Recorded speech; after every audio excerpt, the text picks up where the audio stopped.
Je m'appelle Aïssatou Sadio Soare. Je suis élève en terminale au lycée Armand Daxek. Mémorandum à l'attention de Monsieur le gouverneur de la région de Thiès, de la part de toutes les élèves filles de l'Académie de Thiès. Thiès, le 21 décembre 2021. Objet: plaidoyer pour la prise en compte de la gestion de l'hygiène menstruelle en milieu scolaire. Thème: la gestion de l'hygiène menstruelle, une opportunité pour le maintien des filles à l'école. Nous saisissons l'opportunité, en ce jour de partage, des résultats à mi-parcours du projet de gestion de l'hygiène menstruelle à l'école GHM, pour demander la prise en compte effective de la GHM dans l'espace scolaire. La prise en compte de nos spécificités pour garantir notre bien-être et nous permettre de nous épanouir intégralement. Cher public, nous témoignons et exprimons, d'une part, notre satisfaction au vu des efforts fournis par l'État du Sénégal pour relever les défis liés à l'accès, au maintien et à la réussite de la fille à l'école. D'autre part, nous magnifions la mise en œuvre du projet GHM dans quelques-unes des écoles des établissements de la région de Thiès par l'IA, en collaboration avec la Fédération Kadior Janken, grâce au financement de Child Fund. Avec la pérennisation de ce projet, nous avons bon espoir que l'égalité des chances sera une réalité dans nos écoles et établissements. Monsieur le gouverneur, nous constatons dans nos espaces scolaires l'insuffisance d'infrastructures d'hygiène sensibles au genre, l'absence de mécanismes d'élimination des déchets menstruels pour le respect de l'environnement, la rareté des programmes de renforcement de capacité en matière de gestion de nos menstrues en toute sécurité et confiance. Nous sollicitons l'accompagnement du ministère de l'Éducation nationale, du ministère de la Santé et de l'Action sociale, du gouverneur de Thiès et des collectivités territoriales pour l'équité et l'égalité de genre dans nos écoles.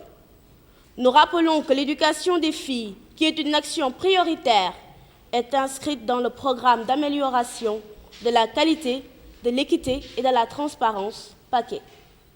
Monsieur le gouverneur, nous demandons que nos spécificités soient prises en compte dans les projets de construction, de réhabilitation et d'équipement de nos établissements pour nous aider à éclore et à faire nos preuves. Nous invitons l'État du Sénégal à continuer à nous soutenir et à nous accompagner pour qu'on puisse tirer meilleur profit de notre spécificité pour notre développement personnel aujourd'hui et professionnel demain. Mesdames, Messieurs, merci de votre aimable attention. Les résultats qui sont obtenus et présentés aujourd'hui sont la conjugaison d'efforts consentis par les secrétaires généraux qui m'ont précédé. Parce que c'est un projet piloté par 2 secrétaires généraux qui m'ont précédé. Je suis la 3e à piloter le projet au sein de l'inspection d'Académie de Thiès. Et ils y ont mis leur effort et leur expertise eux aussi. L'équipe de Child Fund, Kadior Janken, la fédération Kadior Janken, nos adorables sœurs de Pathfinder, Maïmouna, celle de la cellule genre du ministère de la Santé et de l'Action sociale, de la DSMS qui représente le ministère de l'Éducation nationale, des bureaux genre des IF, mais également des équipes GHM qui sont mises en place dans les établissements et écoles. Juste pour dire que nous avons mis en place un dispositif fonctionnel qui est, en résumé, une chaîne de valeur. Parce que l'ensemble des maillons de la chaîne ont un rôle et une responsabilité pour la réussite de ce projet. Ce ne fut pas facile. La Covid-19 est passée par là. Nous avons tenu bon. La passion aidant. Les impairs, les erreurs qui ont été commises dans la précipitation, toujours dans la passion, seront corrigées parce que c'est une phase pilote. Des 2 côtés ou des 3 côtés, nous avons tous et toutes appris. Et cela a généré un grand nombre d'écoles bénéficiaires aujourd'hui, mais ça a attiré aussi d'autres partenaires. Le planificateur pourra le dire, l'UNICEF aussi nous a contactés pour la construction de blocs GHM. Mais la particularité du projet GHM, je le disais hier au directeur des programmes, c'est que nous ne sommes pas dans un pilier, dans deux axes où nous focaliser juste sur une distribution. C'est une approche systémique qui aborde la problématique en mettant en œuvre plusieurs leviers, en l'abordant dans plusieurs paramètres, à partir de plusieurs paramètres. On ne fait pas de l'automatisme, mais nous voulons que nos actions soient ancrées dans le subconscient de l'enfant, de son entourage, que la propreté liée à la gestion de l'hygiène menstruelle soit un réflexe et que les gestes et la sensibilisation constituent un réflexe chez elle et chez ses parents et chez l'entourage qu'il y a autour de l'école, les surveillantes et autres. Je vous l'ai dit à l'entame de mon propos après la visualisation du film que c'était juste un extrait, mais que le film va vous montrer davantage les résultats probants que nous avons eus au sein des établissements. Encore une fois, je vous dis merci. Pas un merci de convenance, mais un merci tout sucre, tout miel, parce que vous nous avez trouvé avec un projet. On cherchait des partenaires qui nous accompagnaient et nous avons eu un accompagnement de qualité et de la part de Tchadfun et de la part de la Fédération Kadior-Dianken. Monsieur le gouverneur, je vous remets la parole. Merci. Donc, mesdames, messieurs, nous voici donc au terme de cette rencontre de partage des résultats de l'évaluation à mi-parcours du projet de gestion de l'hygiène menstruelle en milieu scolaire. Il me plaît de constater que nos travaux se sont déroulés dans de très bonnes conditions. Nous avons eu droit à des présentations de qualité, mais nous avons également eu droit à des interventions pertinentes, des suggestions, observations des participants, des interventions, des recommandations qui serviront à mieux penser le projet, mais également à mieux entamer la deuxième phase du projet. Tout ceci donc dénote de l'intérêt que vous accordez à ce projet. C'est donc l'occasion de féliciter tous les acteurs, de féliciter l'IA, l'inspection d'académie de Thiès,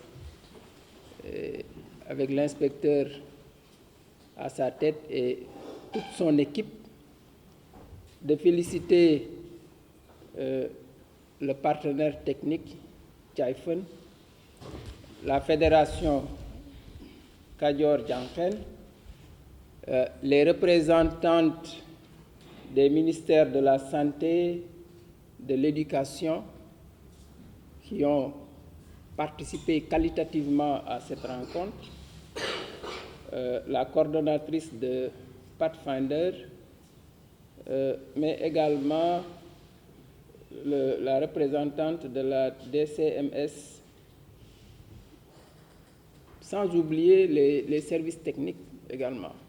Les services techniques qui sont mobilisés dans tout ce que nous faisons, dans tous les projets, et qui apportent à chaque fois leur expertise. Je voudrais également, Mesdames, Messieurs, revenir sur certaines recommandations fortes qui ont été formulées lors de cette rencontre. Et parmi ces recommandations, je vais parler de la sensibilisation. Je pense que la sensibilisation est un levier important dans ce projet et permettra, comme beaucoup l'ont dit, de faire sauter le verrou des tabous. Je crois qu'il faudra aussi faire cette sensibilisation-là, tout le monde l'a dit, avec les élèves, leurs professeurs, mais il faudra également la faire avec les parents d'élèves. Je pense que l'information, la sensibilisation doit commencer à la maison d'abord. Parce qu'on a vu beaucoup de jeunes filles qui, pour la première fois, ont eu d'énormes difficultés. Elles n'ont pas été bien comprises, d'abord par leur famille. Ce qui veut dire que le projet également se doit de sensibiliser les parents. Et je crois qu'il y a des cadres pour sensibiliser les parents, parce que dans les écoles, il y a l'association des parents d'élèves. Dans les écoles également, il y a des cadres de dialogue entre l'équipe pédagogique et les parents d'élèves. Je crois qu'avant le démarrage de chaque année scolaire, on a une rencontre entre l'école et la communauté. Et je crois que ce sont des occasions pour faire passer ces genres de messages-là. On a ces rencontres au début de l'année, mais également à la fin de l'année. Il faudrait que le projet puisse profiter de ces occasions-là pour mieux sensibiliser les parents qui, à mon avis, doivent davantage parler avec les filles. Tenir compte également des personnes en situation de handicap. Moi, j'ai l'habitude de le dire, c'est une catégorie qu'on a tendance souvent à oublier dans les programmes. Il faut quand même tenir compte de leurs besoins, qui sont des besoins spécifiques. La disponibilité de l'eau, on en a parlé. Sans eau, on ne peut pas faire grand-chose. Mais la propreté des toilettes aussi. Il est bien beau de construire des blocs, mais si ce sont des blocs qui ne sont pas bien entretenus, il y a certains élèves n'y mettront jamais les pieds. Parce que dans leur maison, ils ont l'habitude de côtoyer ou d'entrer dans des blocs sanitaires qui sont propres. Si à l'école, ce n'est pas propre, elles ne vont jamais les fréquenter. Il y a aussi la cible, quelqu'un l'a dit, il faut aussi considérer les plus jeunes. Même si elles n'ont pas encore commencé leur menstru, il faut d'abord anticiper et les sensibiliser. Assurer le plaidoyer pour l'extension du projet, parce que c'est un truisme de parler de l'importance de ce projet pour le maintien des filles à l'école, de l'importance de ce projet pour booster le résultat. Donc, il nous faut vraiment aller vers son extension et pour cela, il faut faire le plaidoyer adéquat. Prendre les mesures correctives nécessaires en rapport avec l'évaluation qui a été faite. Je pense que Chaifan, qui nous a présenté le rapport, l'a si bien dit. C'est une chose de faire un diagnostic, de faire une évaluation, mais c'est une autre de tirer les enseignements de cette évaluation. Donc, il l'a dit, c'est une étape cruciale. Les mesures correctives à apporter au regard des insuffisances qui ont été notées. La pérennisation du projet, un projet important, on souhaite qu'il soit pérennisé. Maintenant, c'est vrai qu'un projet a une durée de vie. Maintenant, c'est maintenant qu'il faut anticiper et penser comment faire pour que même après la fin du projet, que les leçons apprises puissent demeurer. Il y a aussi le fonctionnement des équipes GHM. Il faut quand même assurer le suivi pour que ces équipes-là puissent bien fonctionner dans les écoles. Et je terminerai par une recommandation qui a été formulée également, c'est que le rapport soit partagé avec les acteurs concernés pour que chacun puisse quand même le lire et mieux l'exploiter pour après pouvoir formuler d'autres recommandations qui peuvent être après transmises aux concernés. Donc, Mesdames, Messieurs, c'est vraiment sur ces suggestions qui fait un peu la synthèse, à mon avis, de tout ce que nous avons dit ce matin-là, que je déclare close la rencontre de partage des résultats de l'évaluation à mi-parcours du projet GHM.